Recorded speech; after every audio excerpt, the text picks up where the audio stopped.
இந்த இசை அமைப்பு பாட்டு எழுதுவதுங்கிற தொழில நமக்கு பிடித்த சில விஷயங்கள் எங்கேயோ நம்ம அறியாம ஒளிஞ்சு நிக்கும்.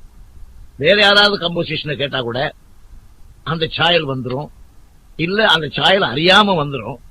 அதனால அதை திருடனேன்னு சொல்லக்கூடாது. பாக்கி உள்ளவங்க அதை திருடிருக்கான்னு கண்டுபிடிக்காத அளவுக்கு ஒழிச்சு வைக்கணும்.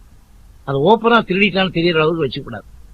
நானும் காப்பி அடிச்சிருக்கேன், என்ன பார்த்து காப்பி அடிக்கிறதா சில பேர் சொல்றாங்க, அதெல்லாம் இருக்கலாம். பட் அது ஒழிச்சு வைக்கணும். அது மாதிரி கல்லைத்தான் காக்கித்தான் மண்ணைத்தான் குடிக்கத்தான் ஒரு பெரிய போயிட்டு அந்த காலத்து ஒரு வார்த்தையை வச்சு கவிஞர் விளையாண்டார். அத்தான் என்னத்தான் இப்படி எல்லாம் தான் தான் தானே வரும். இந்த மாதிரி ஒரு பாட்டை எழுதி பாவ மன்னிப்புங்கிற படத்துல நல்ல சிச்சுவேஷன் மாட்டிக்கிச்சு. அப்ப எங்கிட்ட சொன்னார், டே தம்பி, இப்படி ஒரு பாட்டு வச்சிருக்கேன்டா, இது ரொம்ப ஆசை எனக்கு, எழுதி வச்சிருக்கேன். இது யாரோ மியூசிக் டைரக்டர் கொண்டு கொடுத்து பார்த்தேன் அந்த காலத்துல, இதுக்கு மெட்டே வராதுன்ட்டாங்க. நீ இது போட்டீங்கன்னா உனக்கும் நல்ல பேர் எனக்கும் நல்ல பேர்னு கெஞ்சினார் சார். என்னன்னா அந்த பொயட் அவ்வளவு ரசிக்கத்தன்மையான ஆனா ஒரு ரசிகன் தான் கலைஞராக முடியும். நான் ஏன் அடிக்கடி சொல்றேன்னா, அவர் ரசிச்சதே நாம எல்லாரும் ரசிப்போங்கிற நம்பிக்கை அவருக்கு.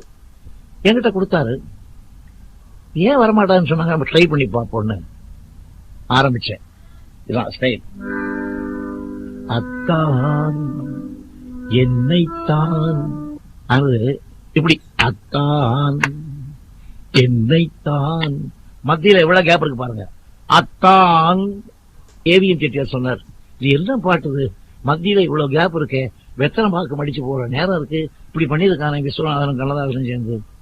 சார் அந்த கேப் எப்படி ஆச்சுன்னாக்கா அந்த வெக்கத்தை குறிப்பிட்டுச்சு. அத்தான் என்னத்தான் என்னைத்தானும் பாடலாம். அந்த கேப் கொடுத்தது அந்த அந்த விரகலாபத்தை சொல்ல முடியாத ஒரு தாவம் ஏற்பட்டு அதுக்கு தகுந்த மாதிரி இருக்கு. ஏன்னா இந்த பாட்டு ரொம்ப நேரம் சொன்னாலும் அவ்வளவு விஷயம் இருக்கு. சுசீலா பாடும்போது அந்த தியேட்டர்ல இருக்கிறவங்க எல்லாம் தன்னை மறந்துட்டாங்க. இந்த பாட்டு உலகம் முழுக்க எங்க போனாலும், ஈவன் லதா மங்கேஷ்கர் அவர்கள் சமீபத்தில் ஹரிகரன் இங்க ஒரு ஷோக்கு வந்தார் மெட்ராஸ்ல வந்த உடனே, ஹரிகரன் தான் எனக்கு ரொம்ப பிடிக்கும், அவருடைய கசல்ஸ் எல்லாம் அந்த காலத்துல இருந்து. அந்த கசல்ஸ் கேட்டுட்டு இருக்கும்போது நான் மேடையில போய் அவருக்கு மரியாதை பண்ணேன். அப்போ சாரகி பிள்ளைகிட்ட இன்ட்ரோடியூஸ் பண்றாரு, அவரே பாடுறாரு அந்த பாட்டு. அத்தான் என்னத்தான் பாட்டு பாருங்க, அப்படி கம்போசர் அந்த வார்த்தை தான் எனக்கு இன்ஸ்பயர் ஆச்சு அந்த சிச்சுவேஷன்ல.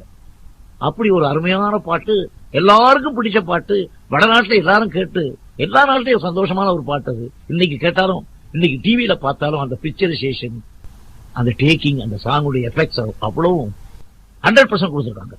Hats off.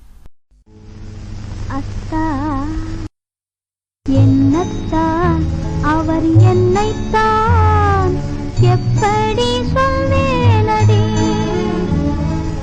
அத்தான் என்னத்தான் அவர் என்னைத்தான் எப்படி சொல்வேனடி, அவர் கையைத்தான் கொண்டு மெல்லத்தான் வந்து கண்ணைத்தான்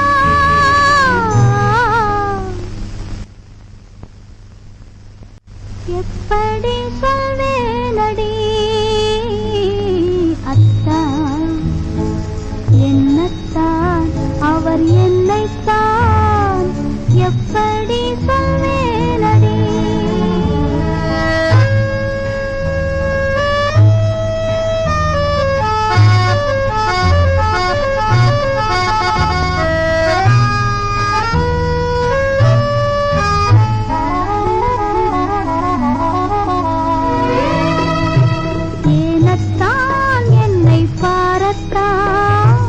கேளத்தான் என்று சொல்லித்தான், ஏனத்தான் என்னை பாரத்தான், கேளத்தான் என்று சொல்லித்தான், சென்ற பெண்ணைத்தான் கண்டு துடித்தான், அழைத்தான் சிரித்தான் அழைத்தான்,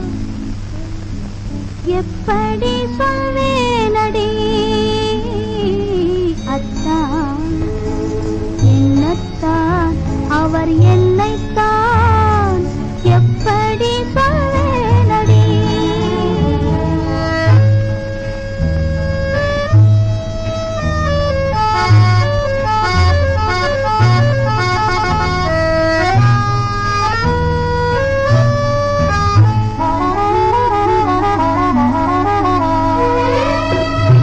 மொட்டுத்தான்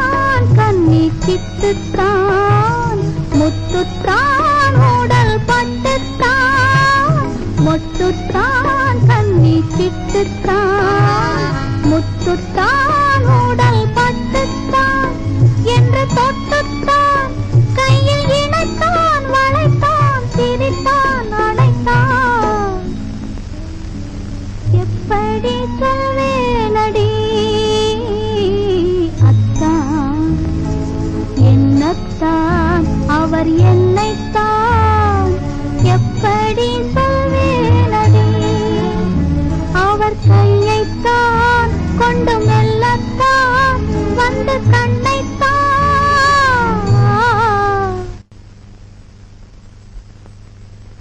எப்படி சொல்வேனடி அத்தான் என்னத்தான் அவர் என்னைத்தான்